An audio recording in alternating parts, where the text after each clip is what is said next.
एक घर हजार कहानियां। ये कहानी एक आम से घराने की है जहां हर कमरे में एक छोटी दुनिया छुपी हुई थी। घर के सबसे बड़े कमरे में वालिदैन की जिंदगी का मरकज था।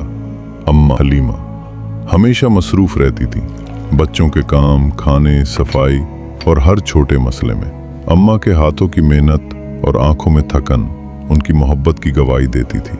फिर थे वालिद करमदेन, जो सुबह से शाम तक दफ्तर में मसरूफ रहते मगर घर आकर बच्चों की छोटी खुशियों में शामिल होते।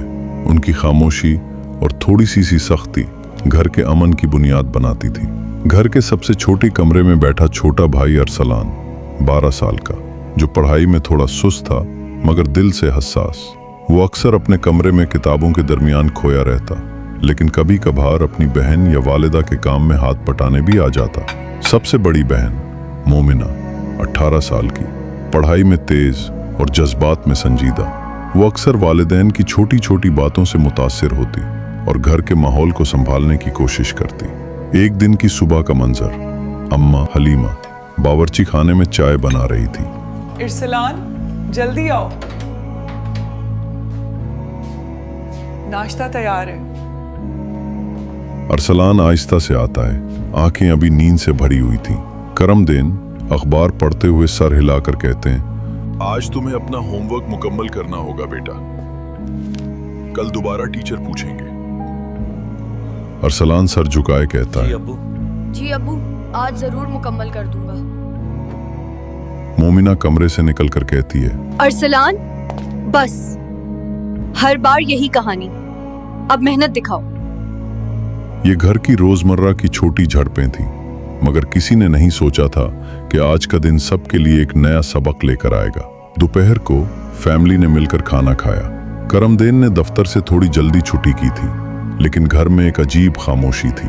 बच्चियों के चेहरे पर छोटे छोटे चिड़चिड़े तासुरात और अरसलान की शर्मिंदगी सब कुछ बता रहे थे। उस दिन मोमिना ने अरसलान का होमवर्क देखा और झुंझलाकर कहा, इरसलान, ये क्या है? तुमने तो कल ही वादा किया था कि मुकम्मल कर लोगे। अरसलान ने सर झुकाते हुए कहा, माफ करना बाजी, कल वाकई मैं मसरूफ था। करमदेन ने आहिस्ता आवाज में कहा, इरसलान, ये महज मसरूफियत का बहाना नहीं है। जिंदगी में हर वादे की अहमियत होती है। रात को घर के लाउंजिन में सब बैठे थे, लाइट्स मध्यम और माहौल में थोड़ी संजीदगी। अम्मा ने कहा, हम सब मेहनत करते हैं, मगर मेहनत का मकसद नजर आना चाहिए। इरसलान, याद रखो, मेहनत सिर्फ शुरू करना नहीं, मुकम्मल करना भी है। अरसलान खामोश रहा, आंखें नीचे झुकी हुई थीं। वो समझ रहा था कि उसकी गलतियां सिर्फ उसकी नहीं, बल्कि घर के हर फर्द की जिम्मेदारी भी थी कि वो एक दूसरे को सही रास्ता दिखाएं। मोमिना ने नरमी से कहा, भाई, तुम में काबिलियत है, मगर मेहनत को नजरअंदाज करना तुम्हें पीछे ले जाएगा। अरसलान ने सर हिलाकर कहा, मैं समझ गया हूँ, आज रात से शुरू करता हूँ। इसी दौरान पड़ोसी ने आकर कहा, आप लोग हमेशा मसरूफ रहते हैं, मगर कभी कभी बच्चों की तरबियत पर तवज्जो देनी चाहिए। करमदेन ने आहिस्ता सर हिलाकर कहा, हम सब सीख रहे हैं, हर दिन नया सबक लाता है। ये घर की छोटी छोटी तलखियां, झड़पें और बातें सब एक बड़े सबक की तैयारी थी। कुछ हफ्ते बाद अरसलान ने वाकई मेहनत शुरू की। हर दिन वो अपना होमवर्क मुकम्मल करता, छोटे छोटे काम करने की आदत डालने लगा। मोमिना ने उसे सपोर्ट किया और करमदेन और हलीमा ने हौसला बढ़ाया। घर के माहौल में एक मस्बत तब्दीली आई, बातों की जगह अमल ने ले ली। मेहनत का असर छोटे छोटे तरीकों से नजर आने लगा। एक दिन घर में सब बैठे थे और गुफ्तगू हो रही थी। अरसलान ने कहा, अब मैं समझ गया हूँ, मेहनत सिर्फ दिखाने के लिए नहीं होती, बल्कि जिंदगी को बेहतर बनाने के लिए होती है। हलीमा ने मुस्कुराते हुए कहा, यही असल सबक है इरसलान। करमदेन ने सर हिलाकर कहा, और यही बात तुम्हें आगे ले जाएगी।